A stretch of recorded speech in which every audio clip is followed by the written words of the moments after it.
बारूक का ग्रंथ अध्याय 4 वचन 9 से 22। यरूशलेम ने ईश्वर का क्रोध तुम पर आते देखा और कहा, सिय्योन की पड़ोसिनों मेरी बात सुनो। ईश्वर ने मुझ पर बड़ा शोक भेजा। मैंने देखा कि शाश्वत ईश्वर ने मेरे पुत्र पुत्रियों को बंधी बनाकर निर्वसित किया है। मैंने आनंदित होकर उनका पालन पोषण किया, किंतु मैंने उनको आंसू बहाते हुए और दुखी होकर जाते हुए देखा। मैं विधवा तथा सबसे परित्यक्ता हूँ, कोई मेरा उपहास न करे। मैं अपनी प्रजा के पापों के कारण अकेली रह गई हूँ, क्योंकि उसने ईश्वर की संहिता का मार्ग छोड़ दिया है। उसने उसके आदेशों का तिरस्कार किया। वह प्रभु की आज्ञाओं के मार्ग पर नहीं चली और वह उसकी धार्मिकता के अनुरूप उसकी शिक्षा के मार्ग पर नहीं चली। सिय्योन की पड़ोसिनों, आओ उस निर्वसन को याद रखो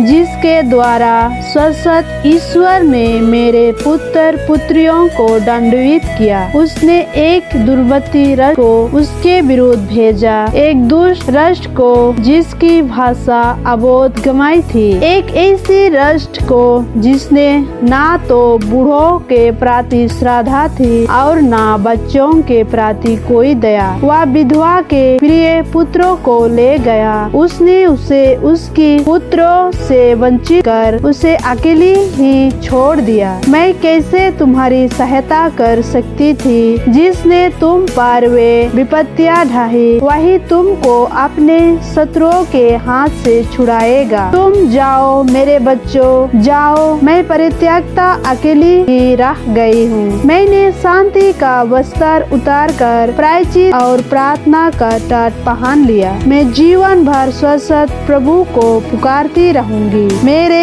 बच्चों, धैर्य रखो, ईश्वर की दुहाई दो, वह तुमको हिंसा से शत्रुओं के हाथ से छुड़ाएगा। मुझे शाश्वत ईश्वर से तुम्हारे उद्धार का भरोसा है। परम पावन ईश्वर ने मुझे आनंद प्रदान किया। तुम्हारा उद्धार शाश्वत ईश्वर शीघ्र ही तुम पर दया करेगा।